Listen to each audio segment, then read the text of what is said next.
everybody. How's everybody doing? I miss you guys. I know I said that I would get on here more often, but I'm still like quite very busy. But I was surfing the net last night and I ran across an article. So I was like, wow, okay. I don't know why this article stuck out. For some reason, it just stuck out to me. And I wanted to share it with you guys. I mean, it's not special or anything, but I don't know. I just wanted to talk to you guys about it. So, okay. I wrote at the top of my content like breaking news. I thought it would be funny just to say breaking news. Okay, of course you guys know that I'm like interestingly boring. I always tell you guys that I'm interestingly boring, and I am. And listen, if you haven't already liked my channel, please do so, and subscribe, and please share this video. Okay, I'm going to have to try to be careful with my wording for this video. Okay, so here we go. 3 dead, 8 injured in a shooting at a Michigan high school. I don't know if you guys already heard that news. It was a 15-year-old boy is in custody after 3 students died and 8 were injured in a shooting Tuesday afternoon at a high school in Oxford, Michigan. I've never heard of Oxford, Michigan. I've heard of Michigan. And I heard of a lot of other cities in Michigan, but Oxford I never heard of. So the Oxford high school students that were killed were a 16-year-old boy, a 14-year-old girl, and a 17-year-old girl. 8 others were shot, one of whom is believed to be a teacher. Of the 8 that were injured, 2 are currently in surgery, and the other 6 are stable or in stable condition with various gunshot wounds. I wanted to say something about that. Okay, I forgot what I was about to say. The 15-year-old suspect is a sophomore. Okay, the 15-year-old suspect, a sophomore at the school, was taken into custody without incident 5 minutes after the authorities responded to the shooting. His parents have hired an attorney and have not permitted him to talk to the police. Long story short, I'm sure that it doesn't take a genius to know that the shooter was of the Caucasian persuasion. You know what? You can tell because simply by how they refer to him as a suspect. And the nice, kind words used. Like the suspect was taken into custody without incident. And, sweet words like his parents hired an attorney. Oh, my. And they have not permitted him to talk to the police. Isn't that marvelous? Oh, they handle their own so delicately, don't they? They really do. If the shooter was a black kid, they would have made sure that the media would have made sure the whole world knew it was a black kid. And no, he would not have been taken into custody. He probably would have been gunned down if he was a black kid. They would have done a background check on him and told us what offenses he's committed in the past, if any. They would have painted him to be like a thug in the media. You guys know the rest, how they do us. Funny, but not funny. The privileged are handled. It's funny, but not funny how the privileged are handled after shooting up a school. With so much respect and care.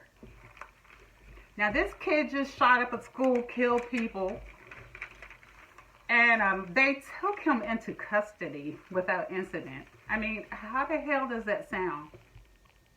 How the hell does that sound? I wonder if they bought him some ice cream when taking him into custody. You know? I mean, they'll probably say that the kid was mentally ill. They'll make up some reason to get him off without having to pay for his crimes. They love to use the mentally ill card, you know? When they do like heinous crimes, it's always, oh, he was too mentally ill, he was having a bad day, blah, blah, blah, blah, blah, you know, how they do their own people. We don't have that luxury. We can't use the mentally ill card. They don't want to hear that shit from us, you know? They either like kill us on sight or put us underneath the jail. Okay? Like give us like 700 years or something in the jail for doing shit that they do all the time, you know? So anyway, folks, this mass murderer who shot up this school and the kids is of Caucasian persuasion, of course. And the students at this school are mostly all Caucasians. Although we weren't involved in this incident, I believe that we should pay close attention to how they handle their own. There's a lot to learn here, folks. There's a lot to learn here. Really. I mean, because when their people commit these like heinous crimes, they treat them with kindness and understanding and make up every excuse in the world for why they did it, and then they get like next to no time whatsoever, you know? So I think the lesson learned here is we brown skinned folks, we black folks, African, whatever you want to call yourself, we need to treat each other the same way they treat their own. You know? We're harder on each other than they are on each other. And I think we need to learn from that.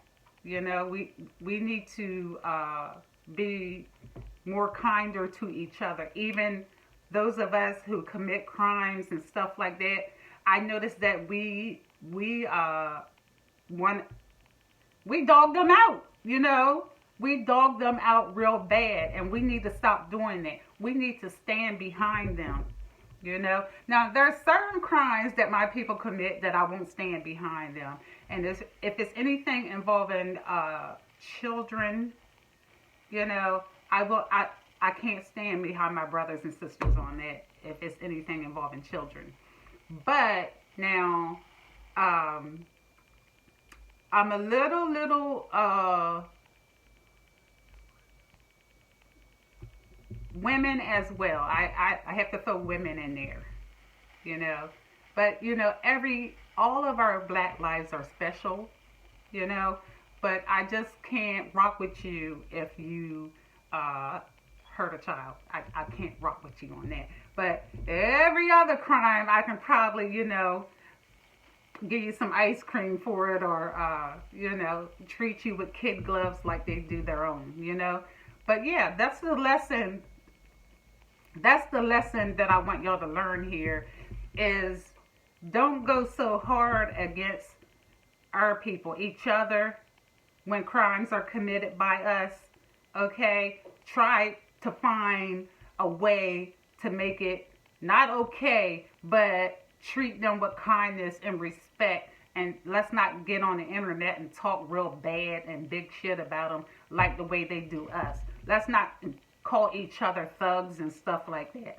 You know, like they call us, you know. Let's treat our criminals and you know, our criminals, let's treat them with respect and kindness the way they treat their little mass murderers and stuff. Let's treat our own people with kindness. All right, that's what I'm trying to say. I know it sounds crazy. I know it does. But do you understand what I'm trying to say here, folks? We're just too hard on each other. Okay? If they can stand behind their damn criminals, we should be able to stand behind our criminals as well. Long story short, oh, I forgot to tell you. Um, yeah, y'all President Joe Biden, he spoke on the incident. Yeah, and you know what? This happened yesterday. All right. Joe Biden spoke on this incident, and excuse me, he used the same jargon they always use for their own people, like, oh, how worried we are about the parents. Um, say a prayer for the parents. They're going through so much. Um, and this poor children that were so injured. Um, we got to send flowers and have counseling and everything for the other students. The same blah, blah, blah they use for the Caucasian persuasion. I don't want to hear shit from Joseph Biden. F him. Really. But yeah, y'all, this does not involve us, you know. But we need to pay close attention. Anyway. All right. I love you guys and I miss you. I'll talk to you guys later, okay? Take care.